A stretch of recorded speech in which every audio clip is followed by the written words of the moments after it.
Te voy a explicar 5 diferentes usos de doch. Willkommen zu Alemán explicado. Uso número 1. Responder preguntas cerradas negativas. ¿Qué son las preguntas cerradas? Son las preguntas que podemos responder con sí o no.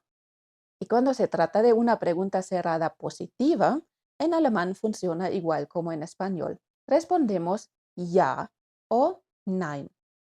¿Hast du heute Nachmittag Zeit? Si tienes tiempo, respondes ja. Y si no tienes tiempo, dices nein. Cuando se trata de preguntas cerradas negativas, entonces la cosa se pone interesante y el doch entra en el juego. Preguntas cerradas negativas contienen la palabra nicht o un artículo negativo, como en estas dos preguntas. ¿Kommst du heute nicht zum Spielenachmittag? Y ¿hast du heute Nachmittag keine Zeit? Para responder preguntas así, ya no necesitamos ja o nein, sino doch o nein. Vamos a ver cómo funciona esto. Asumimos que te han preguntado, ¿kommst du heute nicht zum Spielenachmittag? Y de verdad no tienes tiempo y no vas a ir, respondes con nein. O con nein y una frase añadida como nein, ich muss heute arbeiten. O nein, ich habe leider keine Zeit. El punto es, empiezas tu respuesta con nein para confirmar que de verdad es así como lo propone la pregunta. Pero, ¿qué pasa si sí vas? Si sí tienes tiempo. Entonces respondes con doch. Kommst du heute nicht zum Spieleabend? Doch, ich komme. O doch, klar komme ich. O simplemente doch.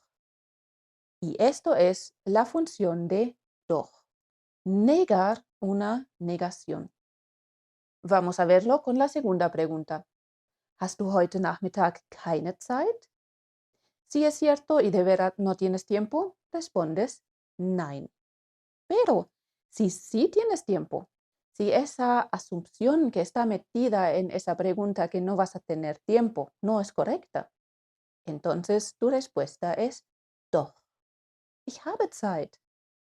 Esto es la primera función de doch. Cuando una pregunta cerrada está formulada de manera negativa, contiene un nicht o un artículo negativo, pero tu respuesta es positiva. Tu respuesta niega la negación, contradice esa negación metida en la pregunta, entonces dices doch.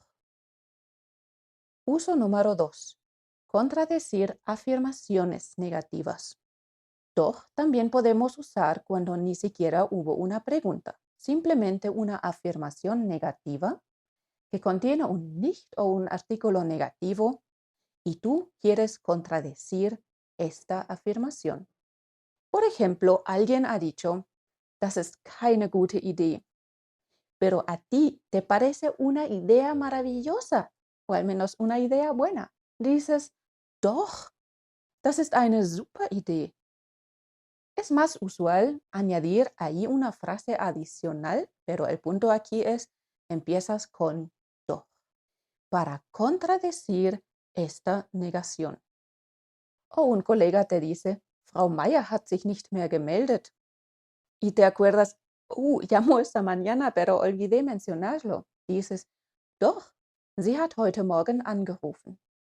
Contradices la afirmación que ella no se puso en contacto. Y lo haces con doch. Esto es el segundo uso de doch, que es muy parecido al primero. Contradices una negación. La única diferencia es que aquí no hubo una pregunta. Uso número 3. Señalar un cambio. Vamos a ver directamente dos ejemplos y te explico la función de doch en ellos. Ich habe heute doch Zeit. Y ich bin heute doch nicht einkaufen gegangen. ¿En qué contexto darías estas dos informaciones que tienes tiempo o que no has ido de compras usando la palabra doch en la frase? Lo haces cuando contradices una información que habías dado anteriormente. En la primera situación, habías dicho a tus amigos que hoy no tenías tiempo, pero se canceló una junta y ahora sí tienes tiempo. Y este cambio expresas con doch. Ich habe heute doch Zeit. Y en la segunda situación, tal vez antes en el día habías dicho a tu pareja que tenías planes para ir al súper y al final no lo hiciste. Y dices, ich bin heute doch nicht einkaufen gegangen.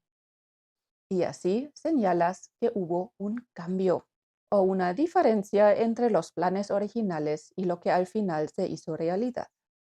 Y como puedes ver en estos dos ejemplos, ahí no importa si la información original era positiva o negativa. Siempre cuando hubo un cambio y ahora das una información contraria, usas doch. Y esto puede resultar en una afirmación positiva, ich habe heute doch Zeit, o una negativa, como en ich bin heute doch nicht einkaufen gegangen. Y cuando usamos doch en este sentido, normalmente damos el acento de la frase en el doch. Acentuamos mucho el doch. Ich habe heute doch Zeit. Ich bin heute doch nicht einkaufen gegangen. Uso número 4, como sinónimo de aber. A veces se usa doch como un sinónimo de aber. En lugar de decir, ich wollte dir gestern schreiben, aber ich hatte keine Zeit, podría decir, ich wollte dir gestern schreiben, doch ich hatte keine Zeit. En esta función no se usa el doch tan seguido como el aber, lo normal es aber, pero es bueno que sepas que también existe así para que puedas entender frases como esta. Uso número 5, como partícula modal. Doch también se usa como partícula modal. Y para ver qué son partículas modales y luego cómo usar doch como tal, sigues ahora en este video.